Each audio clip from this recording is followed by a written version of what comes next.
No, so lumalabas, si Madriaga ba evidence mo for all the things that he has said? Yung bang mga sinabi niya lahat nasa complaint? 'Di ba katawa-tawa talaga ang House of Representatives diyan kasi tumanggap sila ng hindi naman nila pwedeng isuka yung sinabi niyan. Kasi tinanggap niya and it is part of the records. So, hindi ko maintindihan kung tutuloy pa sila dyan. Naintindihan ko na pag tinuloy mo yan, lalong katawa-tawa itong nangyayari. Ano po masasabi ninyo na bago pa man makapagpahayag ng depensa ang kampo ni Vice President Sara Duterte sa mga aligasyon, lalo na mula kay Ramil Madriaga, taong bayan yung unang nagdepensa sa kanya. Agad-agad, naglipa na agad sa social media ang kanilang mga mapanuri, mga pag-analisa po nila sa mga ebidensyang ipinahayag ni Madriaga po, Prof. Ano pong mensaheng sinasabi po nito? Well, Admar, natutuwa ako kasi gising ang taong bayan, mapanuri, talagang sinundan at talagang tinitingnan nila isa-isa ang mga linalabas na supposedly evidence ni Mr. Madriaga. Talagang kita ng taong bayan na may mali sa kanyang testimonya at may mali sa kanyang mga sinasabi. At katawa-tawa ang House of Representatives kasi walang vetting na nangyari na hindi nila on their own determined ano ba yung sasabihin ni Madriaga in the case of the supplemental affidavit, no? Hindi yan kasama, hindi kalakip as annex ng complaint.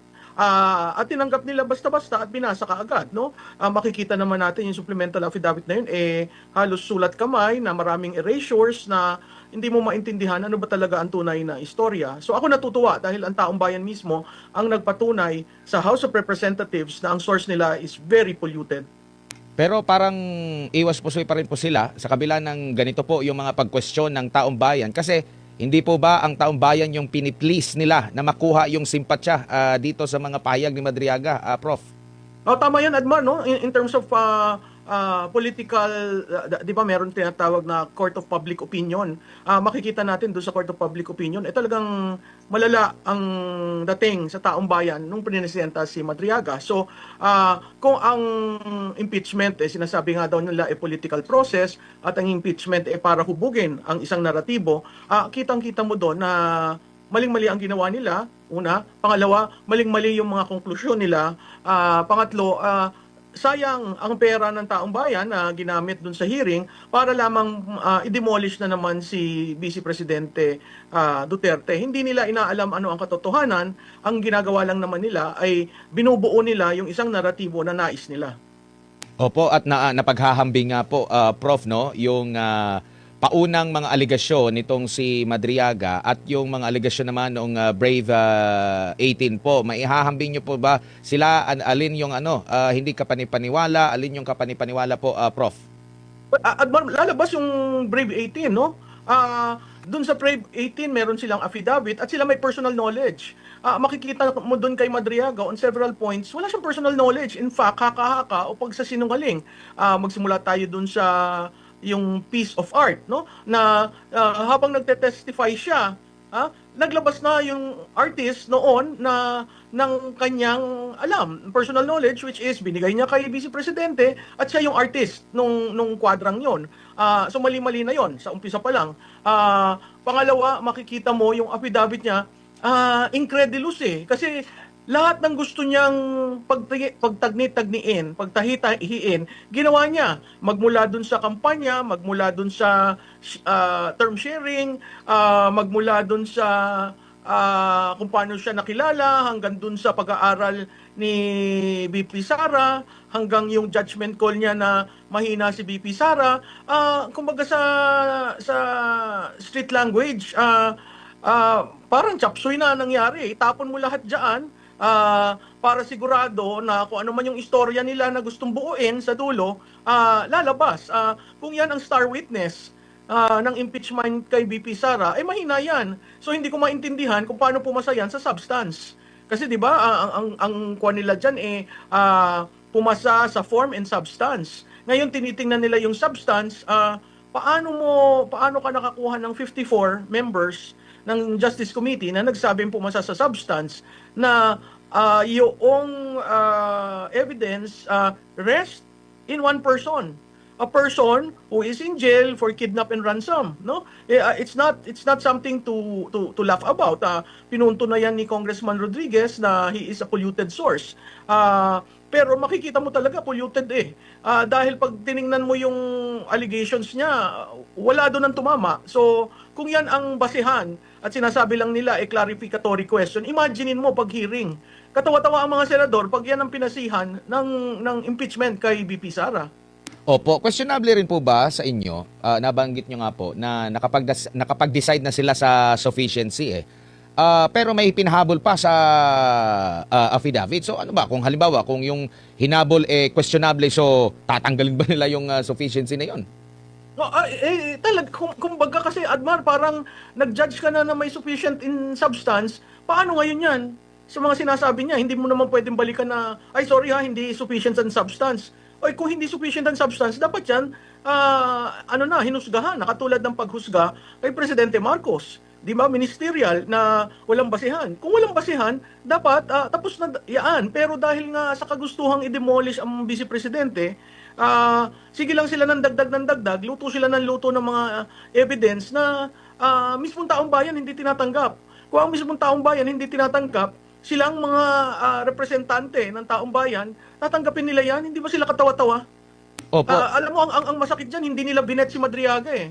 Kaya nga ang tanong ko dun sa chairperson, kay Congresswoman Luistro, binet nyo ba yan? Paano ang vetting na nangyari? 'Di ba? Tapos makikita mo dun sa handa silang ipakita yung supplemental budget na post nga sa screen eh at sinusundan nila. So binet nyo ba yung supplemental budget at supplemental affidavit at bakit tumanggap ng supplemental affidavit?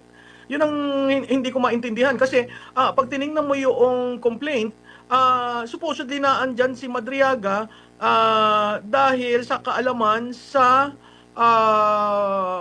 yung pondong ginamit, no? Pag tiningnan mo yung affidavit kasi, you have to inform right there sino ang evidence mo for discharge. No? So lumalabas, si Madriaga ba evidence mo for all the things that he has said? Yung bang mga sinabi niya, lahat nasa complaint? Di ba, katawa-tawa talaga ang House of Representatives diyan kasi tumanggap sila ng hindi naman nila pwedeng isuka yung sinabi niyan. Kasi tinanggap niya and it is part of the records. So, hindi ko maintindihan kung tutuloy pa sila dyan. Naintindihan ko na pag tinuloy mo yan, lalong katawa-tawa itong nangyayari. Opo, and pati yung pag-question doon sa kredibilidad, parang pina-strike out pata kasi ang Senado na raw yung bahala, which is yan ang magiging impeachment court. Pero yung paglalahad, hindi ipinaubaya sa Senado. Doon pa rin, nagsalita pa rin si Madriaga. Yung pag-question doon sa kanya, yun lang yung hindi pwede. Oo, kaya nga nakakatawa eh. Kasi kahit anong sabihin ni Madriaga, it would appear na gospel truth sa kanila. Ang vetting kasi, sino yung witness na magbibigay ng evidence, pagkatapos anong klaseng evidence. Yun yung sinasabi ko. Tiningnan ba nila, pinag-aralan ba nila, o dahil sa kagustuhan nilang siraan at gawing telenovela ang paninira, o sige, i-play mo na, ipakita natin sa taong bayan. 'Di ba?